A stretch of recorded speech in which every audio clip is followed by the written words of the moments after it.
Hi, welcome to SPR Sports Picks. I'm Peter Loshak. We are previewing the main card of UFC 200 right now. We are talking with Nick Kalikas from MMAOddsBreaker.com. Nick Kalikas is a world-renowned odds consultant for MMA and UFC. And Nick Kalikas, right now we're going to take a look at Travis Browne and Cain Velasquez. A very interesting fight because, of course, Velasquez at his peak surely dominates Travis Browne. The question is, Velasquez's career has been defined by injuries. He's coming off a year-long layoff, and the question is, what exactly physical condition will he be in here? If he's 98%, probably he wins easily and probably has some value even at minus 275. But if he has some serious issues, I mean, his body's definitely taken a pounding over the years. He's dealt with a lot of injuries, coming off a layoff. And Travis Browne has a history of upsetting as an underdog, right? He tends to lose as one of these fighters who tends to lose as a favorite, but win as an underdog. And he can definitely, get the upset here if Velasquez is vulnerable. And at the current odds, which have Velasquez at minus 290, Browne at plus 250, I think I'd take a shot with Browne at plus 250, although it seems like the line has gone up a little bit for Velasquez recently, so maybe that's some inside info indicating that he is in good shape. What's your take on this fight, Nick? Early on, the line was dropping. Now we're starting to see some action back on Cain as well. I just think more than anything else, I'm not sure if that's an indicator that he's 100% healthy or whatnot. I just think that a lot of people are seeing kind of a lower line on Cain Velasquez in a spot that they would think would be a lot higher, and they're kind of going to take a stab in that way as well.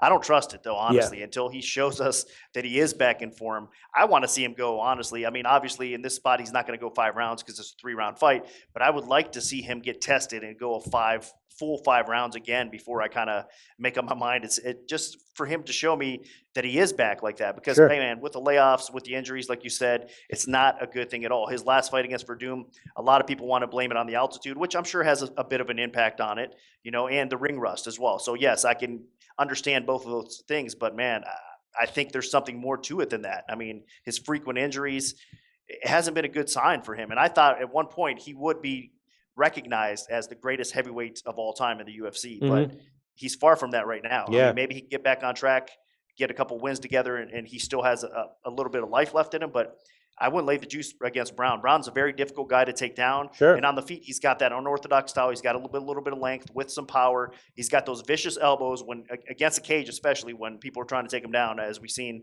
with Barnett, that he finished that fight that way. So he's capable of knocking people out, and he's not easy to take down.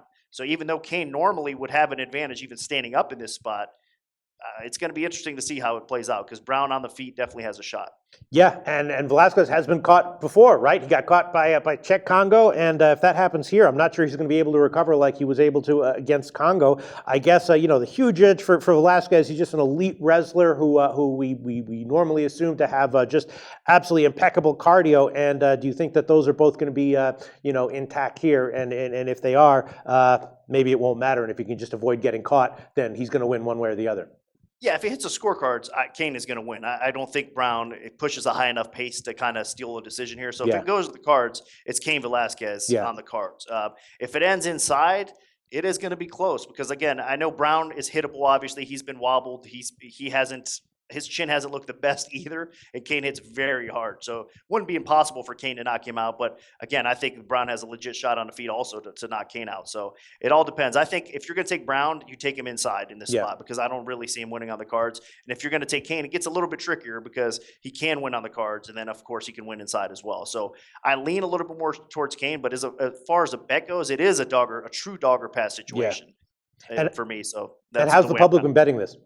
They've been betting a little bit more. Like I said, early on, it was Browne. Now we're starting to see some action back on Cain. And again, this is one of those cards that the sportsbooks are going to have an easy time getting two-way action on these fights. So it's not going to be a huge decision either way here. And this is a spot where you do kind of want to be careful. You don't want to – I want to kind of need Browne a little bit. And if they lose on Cain winning, then so be it. There's more fights ahead, and they'll make it up quickly, I'm sure. So it's not going to be a big loss either way if they do lose that spot if Cain wins. So I would rather need Browne in this spot. All right. Well, right now you can get Browne at plus 250 market wide. So my recommended play on this one definitely would be Browne at plus 250. If you had to recommend a play on this one, Nick Kalikas, what would it be?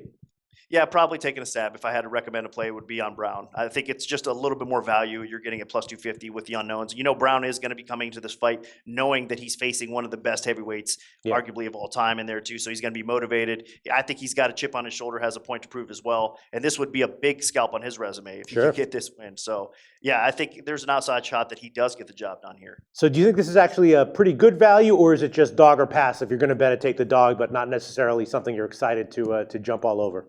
It's hard to say because of Cain. You know what I mean? Like I said, if we see the old Cain, it's going to be an easy fight. So that's where it kind of bothers me a little bit. I don't think it's easy value. There's a ton of value on Browne. So it's one of those that it is a dog or pass situation. Maybe throw a small, tiny flyer, type of situation. I wouldn't go with a large unit play here at all, though. There's no way either way on this fight. There's just too many question marks surrounding both guys right now. Nick Kalikas from MMAoddsbreaker.com. Thanks so much. Thank you. Always on the go? Bet365 has one of the top mobile platforms in today's market. Sign up today and don't let your busy life keep you out of the game.